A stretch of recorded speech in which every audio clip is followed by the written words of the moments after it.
کیا شان ہے غربت. اور پھر یہی تک تھا رسول پاک صلی اللہ علیہ وسلم نے فرمایا اللہ رب العزت جب محشر کا دن وبا کریں گے تو ایک ٹولہ بڑی تیزی کے ساتھ، حساب و کتاب ابھی شروع بھی نہیں ہوگا اور کسی سے کوئی سوال و جواب نہیں ہوگا، ایک بہت بڑا ٹولہ چلتا چلا جائے گا اور فرشتے آ کے سوال کریں گے بھائی کدھر جا رہے ہو؟ محشر کا میدان ادھر ہے، لوگ وہاں پہ کھڑے ہیں، سوال جواب ہونے ہیں، اپنے تمام تر معاملات کا حساب لینا ہے، تم کدھر جا رہے؟ وہ فرشتوں کو جواب دیں گے ہمیں دیا کیا گیا تھا جس کا ہم نے حساب دینا ہے، ہم سے حساب کس چیز کا لینا ہے، ہمارے پاس تھا کیا جس کا آج ہم جواب دیں، ہمیں دنیا کے اندر ایسا کیا ملا تھا جس کو ہمیں سنبھالنے کی ضرورت تھی، کدھر جا رہے ہیں؟ ہم تو جنتوں کی طرف جا رہے ہیں، ہمارا دامن تو حساب و کتاب کے بوجھ سے خالی ہے. فرشتے ان کا رستہ چھوڑ دیں گے اور یہ وہ لوگ ہوں گے جن کے بارے میں رسول پاک صلی اللہ علیہ وسلم نے فرمایا بغیر حساب و کتاب کے اللہ ان کے لیے جنتوں کے دروازے کھولتے ہیں. حضرات یہ غربت بے مقصد نہیں ہے، فقر بے مقصد نہیں ہے، محتاجی بے مقصد نہیں ہے، کسی فرد پر آ جائے، کسی شخص پر آ جائے، کسی قوم پر آ جائے، کسی ملک پر آ جائے، کسی جگہ پر آ جائے، دیکھو کردار کون سا بنانا ہے. رسول پاک نے فرمایا جن کو اللہ نے دولت عطا فرمائی ہے ان سے 500 سال پہلے اللہ رب العزت غریبوں کو جنت عطا فرما دیں گے. 500 سال پہلے جنتوں کے داخلے اللہ رب العزت ان کو عطا فرما دیں گے. آپ کسی بھی جگہ پہ اپنے آپ کو تنگ دست پائیں، مجبور پائیں، بے بس پائیں، لاچار پائیں، کسی کے دروازے پہ جا کر اس کے دستک نہ دیں، کسی کے سامنے اپنا مدعا پیش نہ کریں، کسی کے سامنے ہاتھ نہ پھیلائیں، کسی کو اپنے حالات سے آگاہ نہ کریں. اللہ رب العزت آپ کے لیے اسباب پھر اپنی طرف سے پیدا کرے. اور یہی قرآن میں اللہ رب العزت نے شان بیان کی ہے فقراء کی، جو اللہ کے ہاں اصل لوگ ہیں نا، جن کی فقیری کی بھی اللہ قدر کرتے ہیں، جن کی غربت کی بھی اللہ قدر کرتے ہیں، اور جن کی بے بسی کا اللہ رب العزت ایسا مول پاتے ہیں انسان اندازہ نہیں کر سکتا. کہ رسول پاک صلی اللہ علیہ وسلم خود دعا کیا کرتے تھے اللہم اے اللہ احینی مسکینا وامیتنی مسکینا واحشرنی فی زمرۃ المساکین. میں امام الانبیاء، میں ساری کائنات کا سردار، میں آقا اللہ آپ کا محبوب، میں آپ سے جو مانگ مانگ کے حالت آپ سے طلب کر رہا ہوں، اللہ میری وہ طلب کیا ہے؟ احینی مسکینا، میری زندگی کے حالات بنانا تو مسکینوں اور فقیروں والے بنانا. احینی مسکینا وامیتنی مسکینا، مجھے موت آئے تو اسی حالت میں آئے کہ میرے حالات دیکھے جائیں، میرا لباس دیکھا جائے، میرا گھر دیکھا جائے، میرا روزگار دیکھا جائے، میرا کھانا پینا دیکھا جائے، میرے وسائل دیکھا جائے تو دیکھنے والا کہے مسکینی کی زندگی گزار کے گئے ہیں. واحشرنی فی زمرۃ المساکین، اور مولا جب حشر کے دن اٹھانا تو مجھے اٹھانا ان لوگوں کے اندر جن کو لوگ مسکین کہا کرتے تھے، جن کو لوگ غریب کہا کرتے تھے. الحمدللہ نحمدہ ونستعینہ ونستغفرہ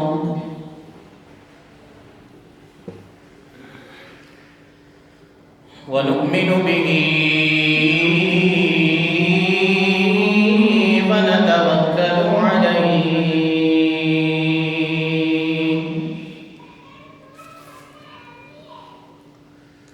ونعوذ باللہ من شرور انفسنا ومن سیئات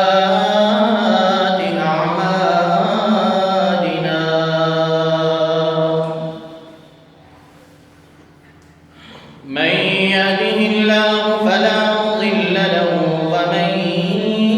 يضلل فلا هادي له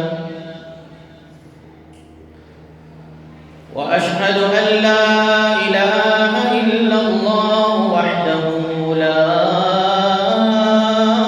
شريك له وأشهد أن محمدًا عبده ورسوله أرسله بالحق بشيرا ونذيرا بين يدي الساعة من يطع الله ورسوله فقد رشد واهتدى ومن يعص الله ورسوله فقد ضل وغوى فإنه لا يضر إلا نفسه ولا يضر الله شيئا. اللهم صل على محمد وعلى آل محمد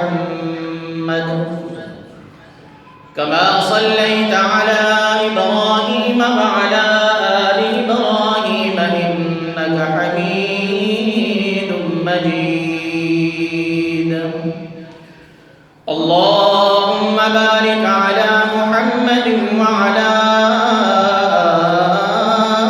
آل محمد كما باركت على إبراهيم وعلى آل إبراهيم إنك حميد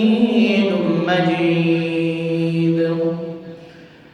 أما بعد فإن خير الحديث كتاب الله وخير الهدي هدي محمد صلى الله عليه وسلم وشر الأمور محدثاتها وكل محدثة بدعة وكل بدعة ضلالة وكل ضلالة في النار.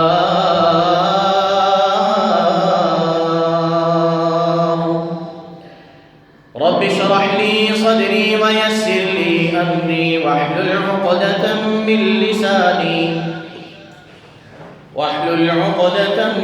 لساني يفقهوا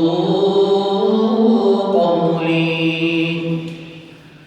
سبحانك لا علم لنا إلا ما علمتنا إنك أنت العليم الحكيم.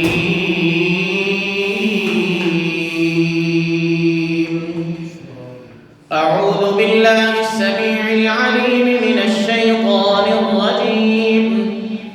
بسم الله الرحمن الرحيم.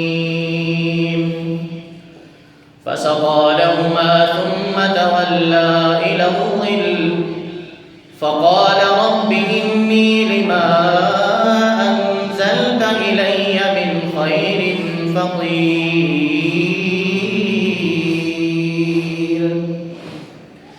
پس موسیٰ علیہ السلام نے ان دو لڑکیوں کی بکریوں کو پانی پلایا. ثم تولى إلى الظل اور پھر وہ سائے کی طرف پلٹ کر چلے گئے. فقال رب إني لما أنزلت إلي من خير فقير.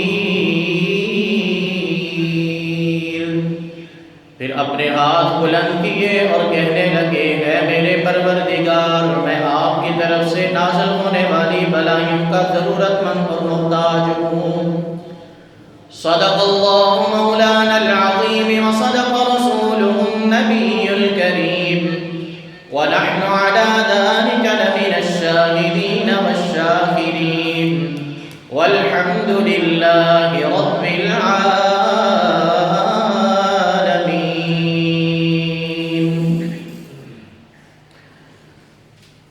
حضرات وقار،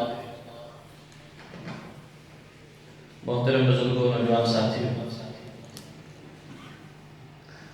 موجودہ ایام میں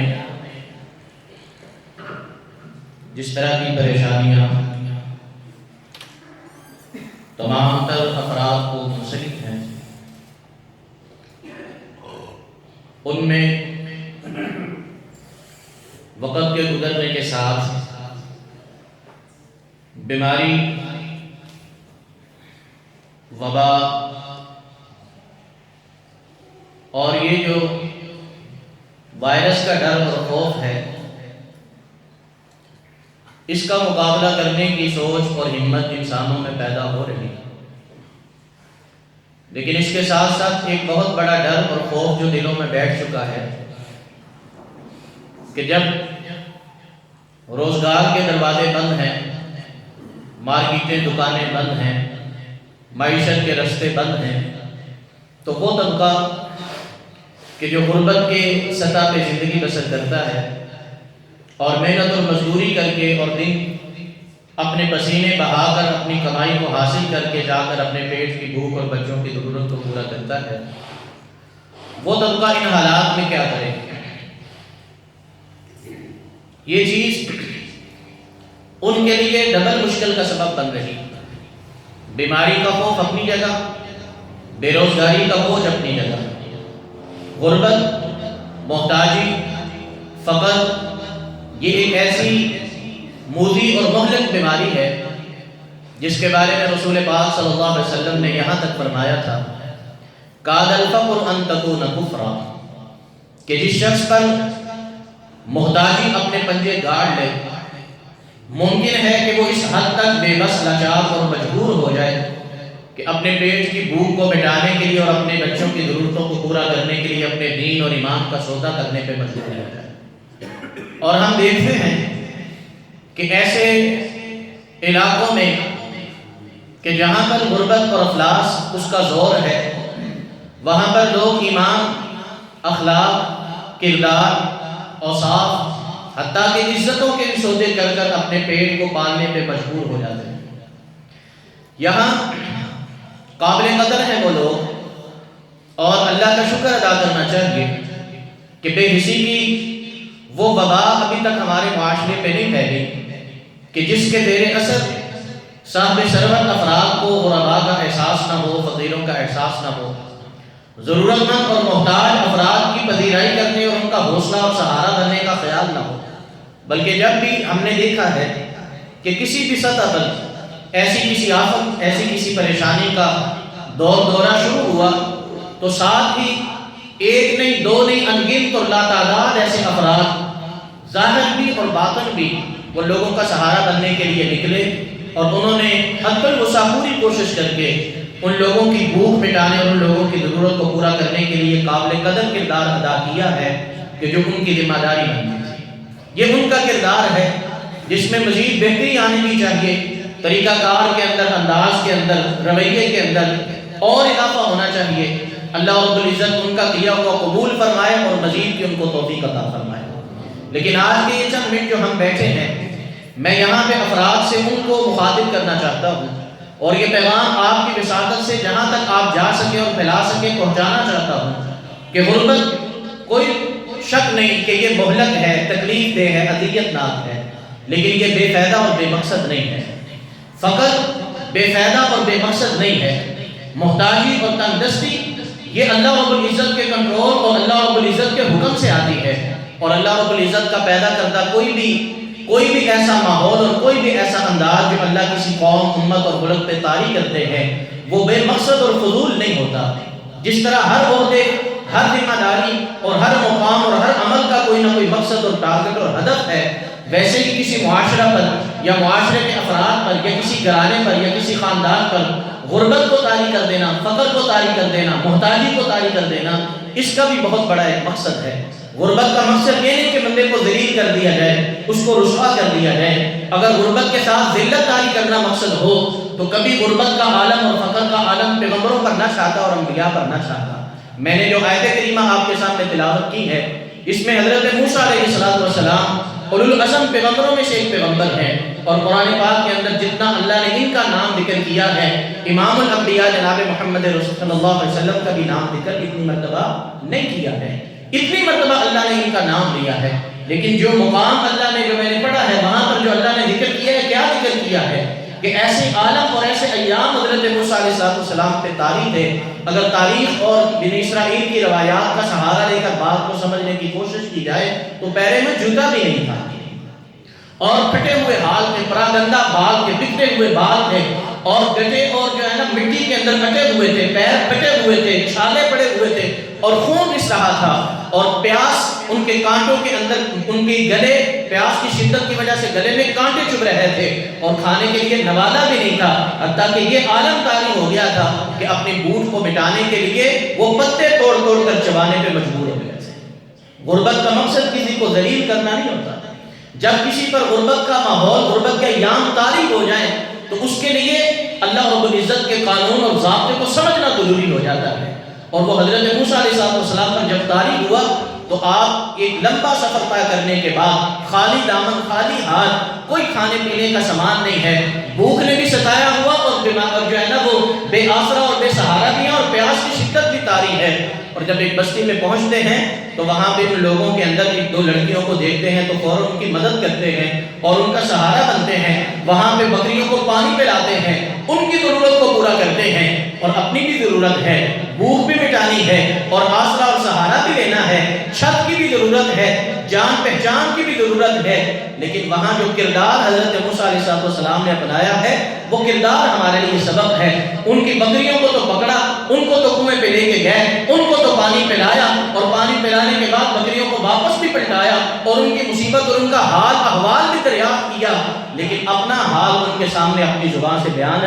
نہیں کیا، بلکہ وہاں سے پلٹے ہیں۔ پانی پلانے کے بعد، ان کی ضرورت پوری کرنے کے بعد، ان کی حاجت کو پورا کرنے کے بعد درخت کے سائے میں بیٹھے ہیں اور ہاتھوں کو بلند کیا ہے اور کہا رب انی لما انزلت الی من خیر فقیر، اے میرے پروردگار ان کو بھی عطا کرنے والی ذات تیری ہے، ان کو نوازنے والی ذات بھی تیری ہے، ان کی حاجتیں اور ضرورتیں پوری کرنے والی ذات بھی تیری ہے، اور میرے معاملات کی نگہبان بھی ذات تیری ہے۔ اے میرے اللہ جو خود محتاج ہیں میں ان کے سامنے اپنا ہاتھ پھیلاتا نہیں، اے اللہ جو سب کو دینے والا ہے میں اپنی کوئی بھی غلط اگر کسی کے سامنے پیش کروں گا تو میں اپنی کسی ذات کے سامنے پیش کروں گا، اور دعا کی ہے اے میرے مولا جو بلائیاں اور جو اچھائیاں آپ نازل فرماتے ہیں اللہ میں سب کا ضرورت مند ہوں، میری سب کو پانے کی خواہش ہے، اللہ آپ عطا فرما دیں۔ حضرات یہاں پہ کیا پیغام ہے، یہ کیا کردار ہے؟ یہ وہ کردار ہے جو ہر غریب کے کردار کی زینت ہونا چاہیے، ہر مجبور اور بے بس کے حالات کی زینت ہونا چاہیے۔ آپ کسی بھی جگہ پہ اپنے آپ کو تنگ دست پائیں، مجبور پائیں، بے بس پائیں، لاچار پائیں، کسی کے دروازے پہ جا کر اس کے دستک نہ دیں، کسی کے سامنے اپنا مدعا پیش نہ کریں، کسی کے سامنے ہاتھ نہ پھیلائیں، کسی کو اپنے حالات سے آگاہ نہ کریں۔ اللہ رب العزت آپ کے لیے اسباب پھر اپنی طرف سے پیدا کرے، اور یہی قرآن میں اللہ رب العزت نے شان بیان کی ہے فقراء کی، جو اللہ کے ہاں اصل لوگ ہیں نا، جن کی فقیری کی بھی اللہ قدر کرتے ہیں، جن کی غربت کی بھی اللہ قدر کرتے ہیں، اور جن کی بے بسی کا اللہ رب العزت ایسا مول پاتے ہیں انسان اندازہ نہیں کر سکتا، کہ رسول پاک صلی اللہ علیہ وسلم خود دعا کیا کرتے تھے اللہم اے اللہ احیینی مسکینا وامیتنی مسکینا واحشرنی فی زمرۃ المساکین، میں امام الانبیاء، میں ساری کائنات کا سردار، میں آقا اللہ آپ کا محبوب، میں آپ سے جو مانگ مانگ کے حالت آپ سے طلب کر رہا ہوں، اللہ میری وہ طلب کیا ہے؟ احیینی مسکینا، میری زندگی کے حالات بنانا تو مسکینوں اور فقیروں والے بنانا،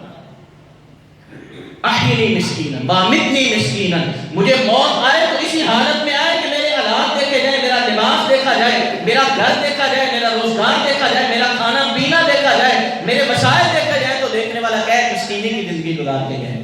واحشرنی فی زمرۃ المساکین، اور مولا جب حشر کے دن اٹھانا تو مجھے اٹھانا ان لوگوں کے اندر جن کو لوگ مسکین کہا کرتے تھے، جن کو لوگ غریب کہا کرتے تھے۔ کیا شان ہے غربت کی! اور پھر یہی تک بات رسول پاک صلی اللہ علیہ وسلم نے فرمایا اللہ رب العزت جب محشر کا دن وبا کریں گے تو ایک ٹولہ بڑی تیزی کے ساتھ، حساب و کتاب ابھی شروع بھی نہیں ہوگا اور کسی سے کوئی سوال و جواب نہیں ہوگا، ایک بہت بڑا ٹولہ چلتا چلا جائے گا اور فرشتے آ کے سوال کریں گے بھائی کدھر جا رہے ہو؟ محشر کا میدان ادھر ہے، لوگ وہاں پہ کھڑے ہیں، سوال جواب ہونے ہیں، اپنے تمام تر معاملات کا حساب لینا ہے، تم کدھر جا رہے؟ وہ فرشتوں کو جواب دیں گے ہمیں دیا کیا گیا تھا جس کا ہم نے حساب دینا ہے،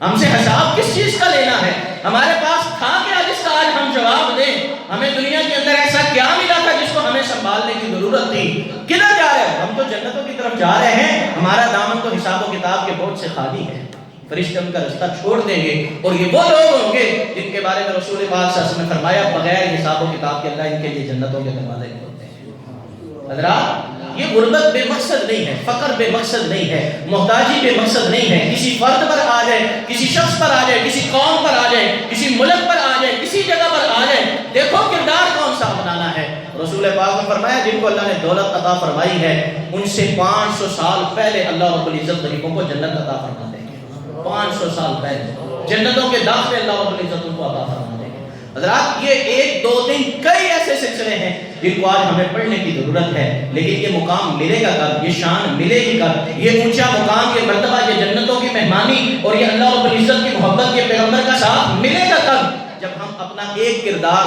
اپنے معاملات کے اندر زندہ رکھیں گے، اور وہ کردار کیا ہے؟ نبی پاک نے فرمایا ایسا بندہ جس کے اوپر کوئی بھی فاقہ آ جائے، کبھی بیماری آ جائے، کبھی مصیبت آ جائے، کبھی تنگ دستی آ جائے، کبھی کسی طرح کی تنگی آ جائے، اور وہ اپنا وہ فاقہ، اپنی وہ مجبوری اور اپنی تنگ دستی اور اپنی وہ ضرورت لے کر لوگوں کے دروازے پہ جائے کہ اللہ رب العزت اپنی طرف کے دروازے اس کے لیے بند کر دیتے ہیں، پھر لوگ جتنی اس کی ضرورت پوری کرتے ہیں وہ اتنی پوری ہوگی، وہ اتنی حاجت پوری ہوگی،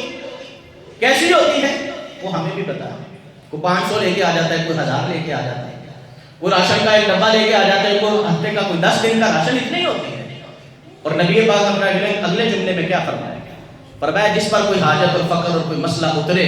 اور وہ اس کو چھپا لے, لوگوں کے سامنے ذکر نہ کرے, کسی کے دروازے پہ جا کے بیان نہ کرے, اللہ کے سامنے روئے اور گڑ گڑائے, اللہ رب العزت یوشکو, اللہ رب العزت ان قریب اسے اتنا وافر رزق عطا فرمائیں گے جو اللہ ہر کسی سے اسے بے نیاز کر دے گا.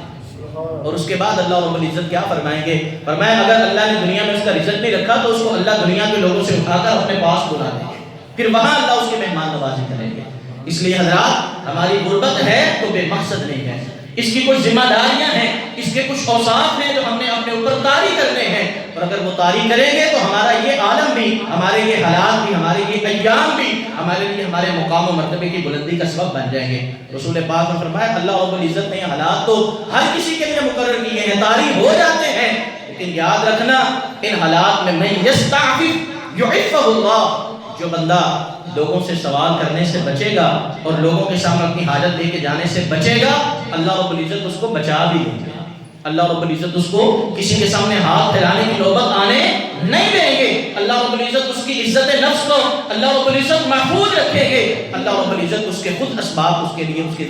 ضروریات کے پورا کرنے کے پیدا کر دیں گے. وَمَن يَسْتَغْنِ يُغْنِهُ اللَّهُ, اور جو بندہ لوگوں کی طرف سے بے نیازی اور لاپرواہی کا انداز اختیار کرے گا, نہیں ضرورت مجھے کسی کی مدد کی, اور نہیں ضرورت مجھے کسی کو جا کے بتانے کی, نہیں ضرورت مجھے کسی کا دروازہ کھٹکھٹانے کی, میں ہوں, میرا خالق ہے. جب میرے خالق نے مجھے پیدا کیا, میرا رزق صاف پیدا کیا ہے, اور جتنا رزق میرے رب نے میرے لیے مقرر کیا ہے وہ مجھ سے کوئی چھین سکتا نہیں ہے, اور جب تک میری زندگی کے سانس ہیں وہ رزق مجھ تک آئے گا. اللہ رب العزت نے اس کو پہنچانے کی ذمہ داری خود لی ہے. اس لیے میں نے اللہ سے تو دعا کرنی ہے, اپنے زور بازو پہ محنت تو کرنی ہے, اپنی خودی کا اور اپنی عزت نفس کا محافظہ کرتے ہوئے میں نے اللہ رب العزت سے مانگنا اور طلب کرنا ہے. یغنی اللہ, اللہ اسے لوگوں سے بے نیاز کر بھی دیں گے. لیکن جو پھر لوگوں کے سامنے مسئلہ لے کے جائے گا اللہ انہیں کے سپرد کر دے گا. حضرات آج کی بہت بڑی ضرورت ہمارے معاشرے کو یہ کردار سیکھنے کی ہے کہ ہم اپنی خودداری اور عزت نفس کا جو ہے نا مقام سمجھیں اور اس کی حفاظت کرنے والے بن جائیں. یہ قرآن جب ہم اس طرح کے مقام پہ جاتے ہیں پھر ہماری ذمہ داری نہیں لگاتا, پھر اللہ رب العزت عمراء کی ذمہ داری لگاتے ہیں, سرداروں کی ذمہ داری لگاتے ہیں, اور پھر اللہ رب العزت اہل ثروت کی ذمہ داری لگاتے ہیں. اور پھر یہ حضرت حسین جیسے, حضرت حسن جیسے, امام زین العابدین جیسے, حضرات صحابہ کرام جیسے جلیل القدر انبیاء اور جلیل القدر صحابہ, یہ اپنے کندھوں پر بورے اٹھا اٹھا کر ان غریبوں کے دروازے پہ جا کے رکھتے ہیں. کسی کے دروازے پہ جا کے لائن لگانی نہیں پڑتی. دیکھو کردار ابراہیم علیہ السلام کا, وقت کے جلیل القدر پیغمبر ہیں لیکن غریبوں کی خدمت میں جٹے ہیں. بوجھ اٹھاتے تھے, کندھے پہ لے کے جاتے تھے, ضرورت مند کے گھر میں چھوڑ کے آتے تھے. حضرت حسن و حسین اور حضرات صحابہ کرام زین العابدین ان کی کمر پہ نشان پڑ جایا کرتے تھے. کیوں؟ بعد میں پتہ چلتا تھا کہ جناب یہ بڑے بڑے ٹوڑے بھر بھر کے جب رات کو سارے سو رہے ہوتے تھے یہ مزدوروں کے گھر کے دروازے پہ چھوڑ کے آیا کرتے تھے. کیوں؟ کہ اس وقت کا مزدور ہاتھ پھیلانے والا نہیں ہوتا تھا, اس وقت کا غریب سوال کرنے والا نہیں ہوتا تھا, اس وقت کا جو ہے نا مجبور اور تنگ دست کسی کا دروازہ مل کے بیٹھ لینے والا نہیں ہوتا تھا. وہ دروازہ ملتا تھا تو صرف اپنے رب کا ملتا تھا. آئیے اپنی عزت کی حفاظت کریں, اپنے خودداری کی حفاظت کریں, اپنے مقام مرتبے کو پہچانیں. ضرورتیں اللہ نے پوری کرنی ہے اور اس کے راستے بھی اللہ نے پیدا کرنے ہیں. اقول قولی ھذا استغفر اللہ لی ولکم ولسائر المؤمنین. السلام علیکم.